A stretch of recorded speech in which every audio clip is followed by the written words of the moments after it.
우리는 지난 시간에 이스라엘 백성들이 믿음과 순종으로 요단강을 건너가는 말씀을 살펴보았습니다. 이제 이스라엘 백성들은 요단을 건너 하나님이 주신 약속의 땅 가나안에 첫 발을 내디디게 된 것입니다. 지금까지 이스라엘의 역사를 보면 지역적으로 이스라엘들은 세 곳에서 살게 되었던 것을 알게 됩니다. 첫째는 하나님께서 약속하셨던 그 가나안 땅이죠. 아브라함에게 약속하셨던 그 땅, 이삭이 살았고 야곱이 살았던 가나안 땅, 그 땅에서 살게 되었습니다. 그러나 흉년으로 말미암아 야곱 시대 때 애굽으로 이주하게 됩니다.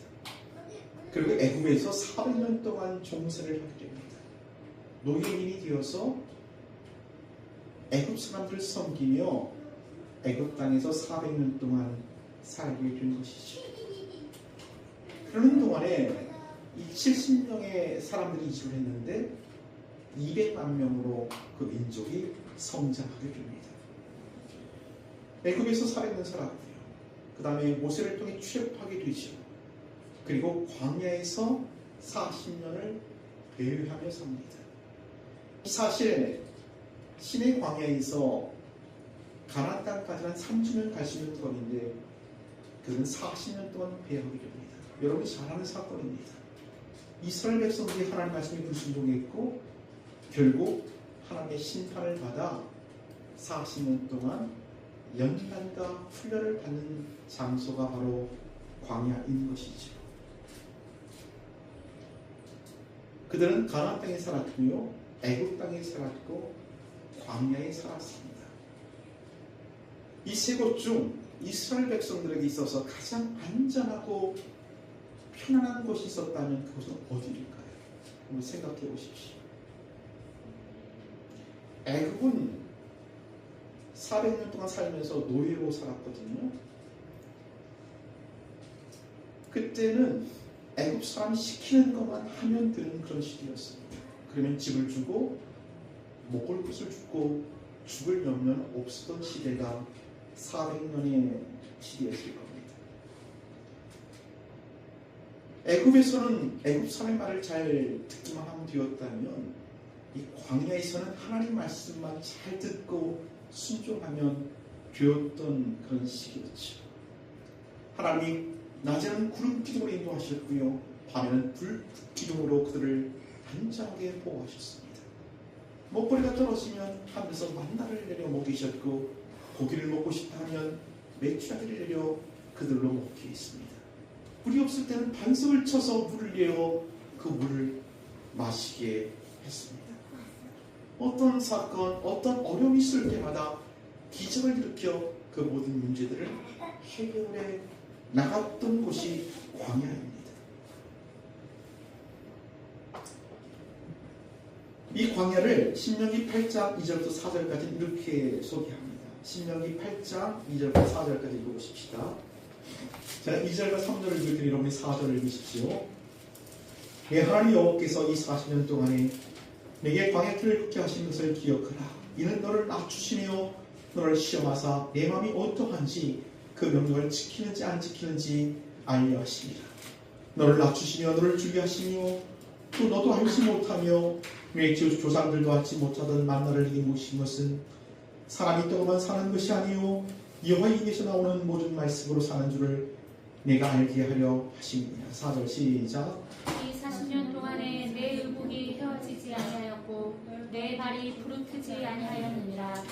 이 광야 40년 동안에는 의복도 헤어지지 않고 발도 부르트지 않았다고 성경이 진술합니다. 이렇게 사는 것이 광야 40년입니다. 이 가나안 땅은 어떤 곳일까요? 가나안 땅을 모세는 이렇게 진술하고 있는데요. 신명기 8장 말씀을 다시 한번 보십시다. 신명기 8장 7절부터 10절까지입니다. 7절부터 10절 읽습니다. 시작. 내 하나님 여호와께서 너를 아름다운 땅에 이르게 하시나니 그곳은 골짜기든지 산지든지 시내와 분청과 샘이 흐르고 밀과 보리의 소산지요 포도와 무화과와 석류와 감람나무와 꿀의 소산지라. 이 가나안 땅에는 풍족한 것이 너무 많았지요. 아주 풍성한 과일이 열리고 땅의 소출이 풍성하게 열리고 산이 있고 들이 있고 아름다운 곳이라고 진술하고 있습니다. 그러나 그것을 얻기 위해서는 전쟁을 치러야 합니다. 그것을 얻기 위해서는 무역을 해야 되고 농사를 지어야 되고 목축을 해야 합니다. 또 집을 지어야 하고 거저 주어지는 것은 없는 것이죠. 사실 어떤 측면에서 이스라엘 백성들에게 있어서 가장 안전한 것은 또 가장 편안한 것은 광야가 아닐까 그런 생각을 해보게 됩니다. 왜냐하면 하나님이 시키는 것만 잘 따라하면 되거든요. 때로는 불순종할지라도 하나님이 심판하시죠. 그렇게 하면 하나님이 다시 회복시켜 주시고 다시 이끌어 주시는 것이 광야입니다. 그런 측면에서 광야가 가장 안전하고 편안하지 않을까 그런 생각을 해보게 됩니다. 사랑하는 여러분, 오늘 본문에서 이스라엘 백성은 그 광야 생활을 청산하고 다시 약속의 땅으로 들어오게 됩니다.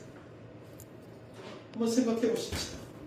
천국 가기 전에 우리가 이 땅에 살아야 되는데 이 땅에 사는 우리의 모습과 가장 비슷한 곳은 어디일까요? 많은 사람들이 이 세상을 광야라고 이렇게 생각합니다.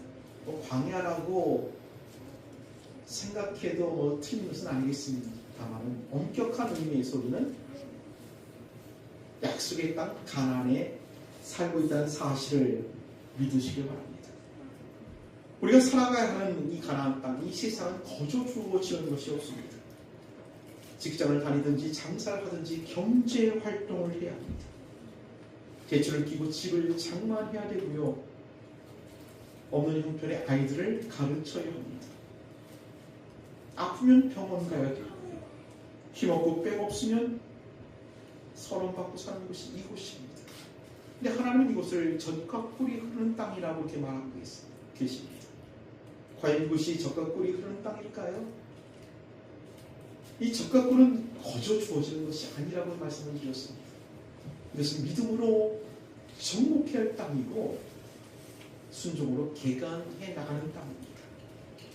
그럴 때 하나님이 주신 약속의 땅은 젖과 꿀이 흐르는 그런 땅으로 우리에게 주어질 줄로 믿으시기 바랍니다.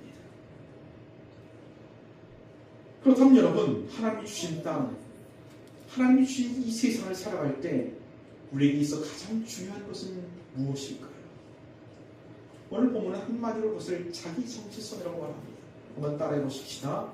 자기 정체성. 자기 정체성.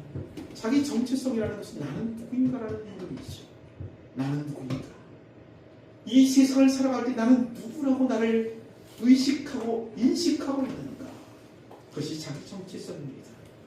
이 자기 정체성은 시간이나 환경에 변화가나 휘둘리지 않습니다. 시간이 지나도 환경이 변해도 이 정체성 그대로 있는 것, 이것을 자기 정체성 이렇게 말하고 있습니다. 어떤 누군가 철학자 탈레스에게 이렇게 물어봅니다. 이 세상에서 가장 어려운 것은 무엇입니까? 그랬더니 탈레스라는 철학자가 이렇게 얘기합니다. 이 세상에서 가장 어려운 것은 자기 자신을 아는 것입니다. 이렇게 얘기해요. 그래서 다시 묻습니다. 그렇다면 가장 쉬운 것은 무엇입니까? 가장 쉬운 것은 다른 사람에 대하여 이야기하는 것입니다. 여러분 정말 그렇지 않습니까? 가장 쉬운 것은 다른 사람 남 얘기하는 게 가장 쉽고 재미있죠. 그러나 정작 자기 정체성, 자기 실존 앞에는 직면하지 못하는 것이 우리 모습이 아닌가 그런 생각을 해보게 됩니다. 어느 그 정신요양병원에서 어떤 환자가 있었는데 의사가 그 환자 방에 두시 이렇게 들어갔다. 이 환자가 이 의사가 온진만지 간섭도 않고 막 목을 차고 있는 거예요. 막 옷장을 뒤지고 막 서랍을 꺼내서 다 뒤지고 침대 밑에 들어가 막 뭘 찾고 막 정신이 하나도 없습니다. 그 모습을 봤던 이 의사가 이 정신병자에게 이렇게 물어봐요. 아니 여보시오, 당신 도대체 뭘 찾는데 이렇게 정신이 없어? 그랬더니 난감한 표정을 지며 이 정신병자가 이렇게 얘기했대요. 선생님, 전 잃어버린 나를 찾고 있습니다. 그러더라는 거죠. 얘기를 듣고 이 의사가 충격을 받고 스스로 자신을 돌아보았다고 합니다. 사랑하는 여러분, 이 세상을 살아갈 때 내가 누구인지 나를 아십니까? 나를 찾고 있습니까? 세상 사람들의 정신이 팔려 내가 누구인지도 모른 채 정신없이 살아가고 있지는 않은지 기억이 납니다. 나는 과연 누구일까요? 하나님께서 우리에게 허락하신 땅, 그 약속의 땅, 이 세상을 살아가는 동안에 나는 누구로 살아가고 있는 것일까요? 오늘 본문에서 이 얘기를 우리에게 들려주고 계시는 겁니다.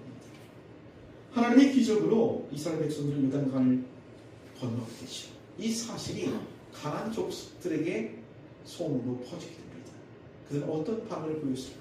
1절 말씀 읽어보십시오. 오늘 본문의 1절, 여호수아 5장 1절. 시작.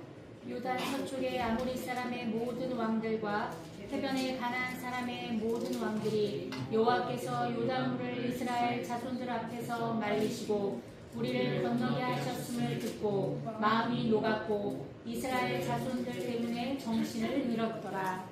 이스라엘 족속들이 요단강을 건너서 가나안 땅에 진입했다는 사실을 듣고 가나안 족속들이 어떻게 반응했다고요? 마음이 완전히 녹아버렸습니다. 정신을 잃을 정도로 그들은 사기가 떨어지고 아무것도 할 수 없는 무기력한 상태가 되었다고 성경은 말합니다. 여러분, 이런 상황은 이스라엘 백성들에게는 아주 기회가 아니겠습니까? 벼락처럼 쳐들어간다면 그들은 속절없이 무너지고 말 것입니다. 그럼 쉽게 가나안 땅을 정복하겠죠. 그런데 하나님은 청천벽력과도 같은 명령을 내리십니다. 우리 2절 말씀 읽어보십시다. 2절 시작. 그때 여호와께서 여호수아에게 이르시되 너는 부싯돌로 칼을 만들어 이스라엘 자손들에게 다시 할례를 행하라 하시매. 당장 쳐들어가면 가나안 땅을 정복할 것 같은데 그 기회를 보류한 채 할례를 받으라고 합니다. 이것은 가장 위험한 명령인 것이죠. 여러분, 할례라는 것은 남자 성기의 포피를 잘라내는 것입니다. 요즘 말하면 포경수술 이렇게 말하죠.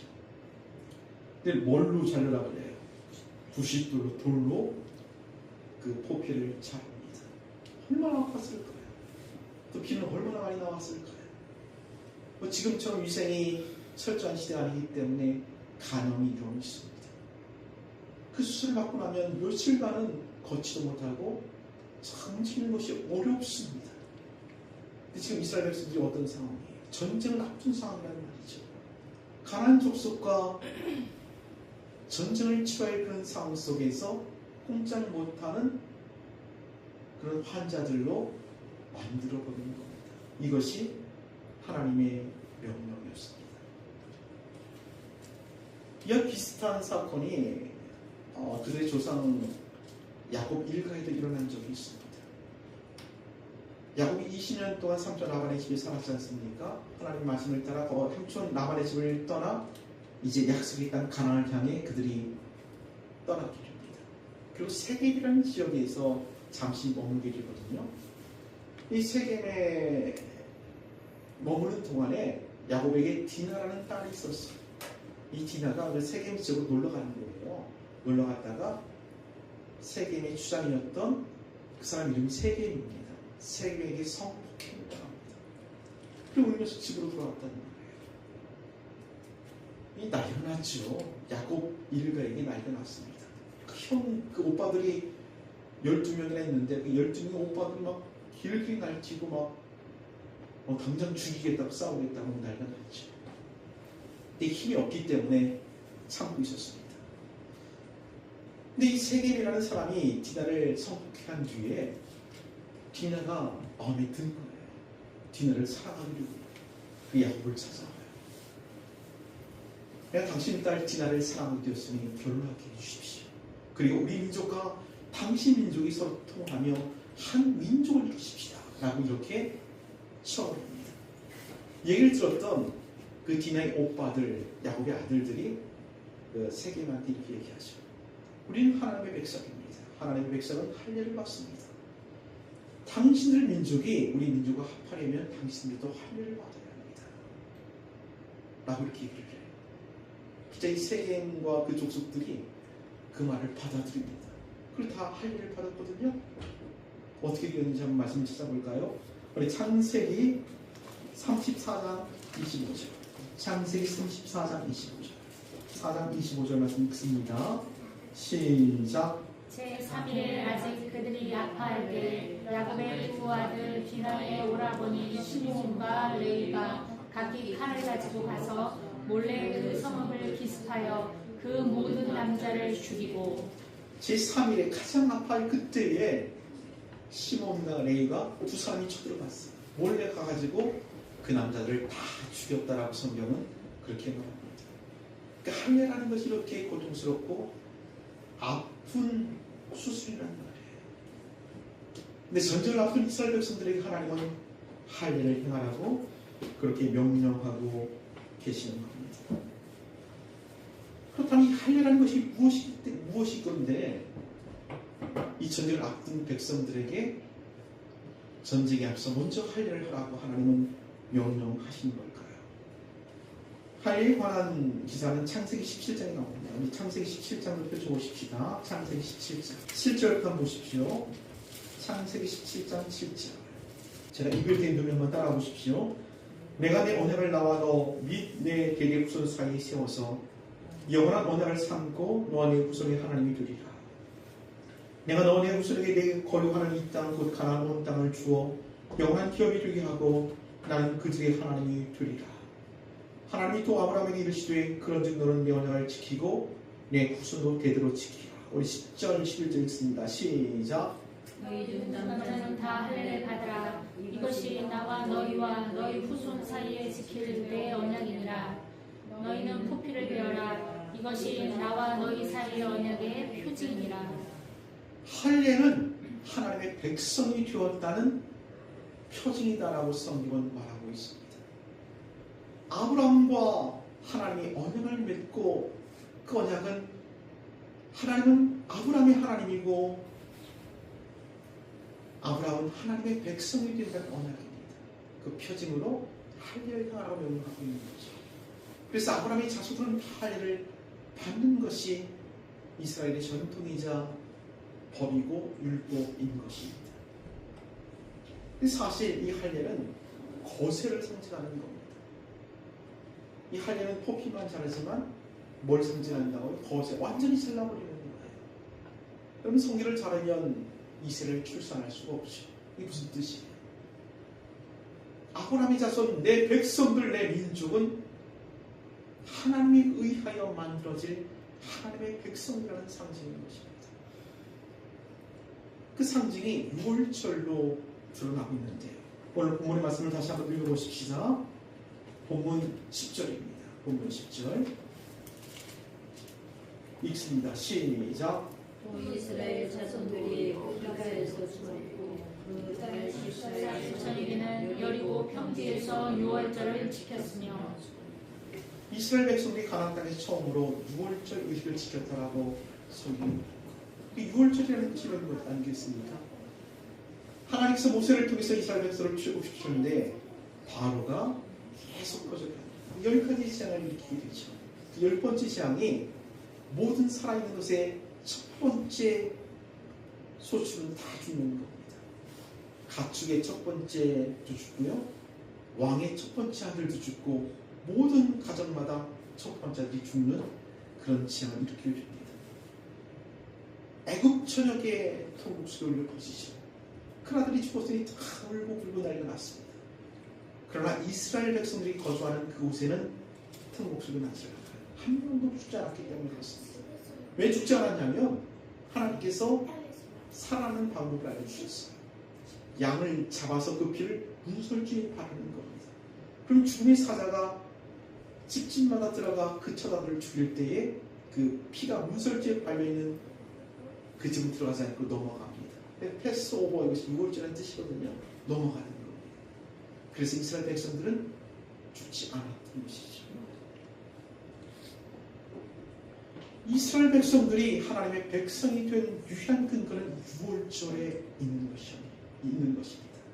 그 노예였던 이스라엘 백성들이 하나님의 백성으로 자유이 된 그 근거가 유월절에 있다는 말씀이죠. 유월절은 예수의 피, 십자가를 상징하고 있습니다.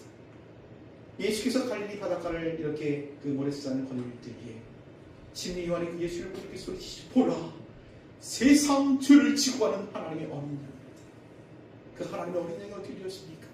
우리 모든 인류의 죄를 대신 짊어지시고 나와 여러분의 죄를 대신 짊어지시고 십자가에서 피를 흘리시고 죽으셨습니다.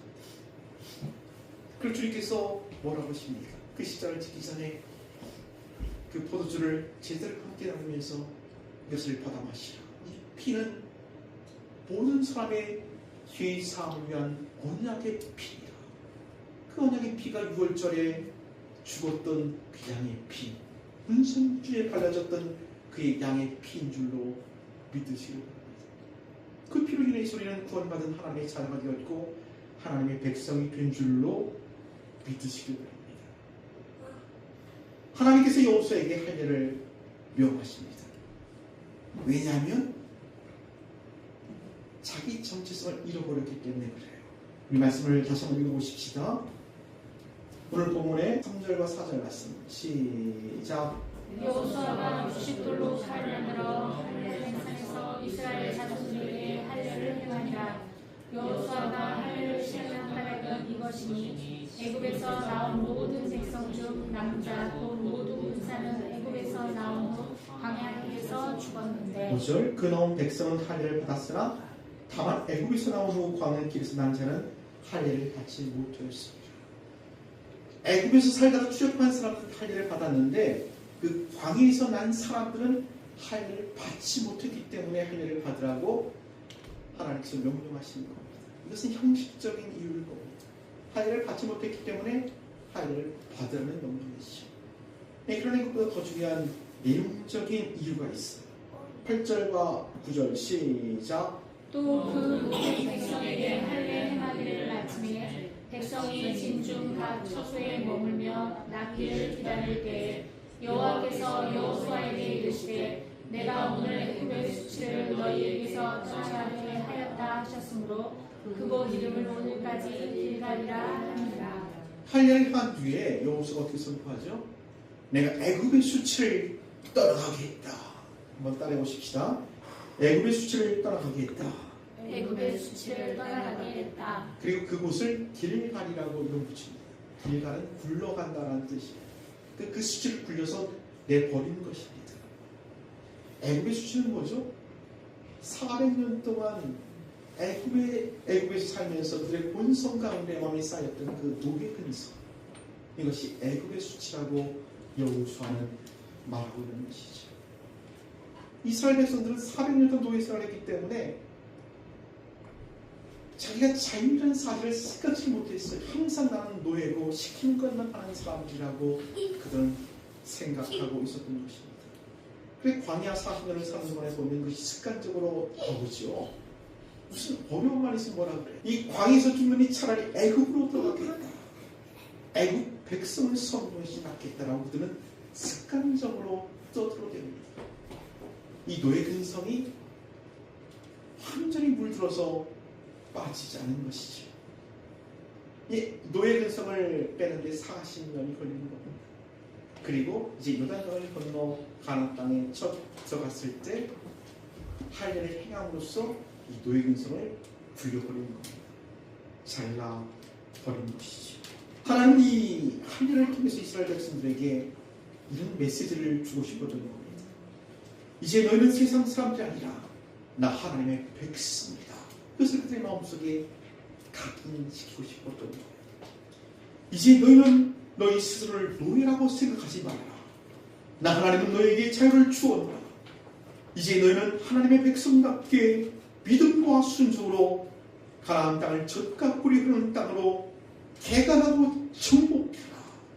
이것이 할례의 메시지인 것이죠.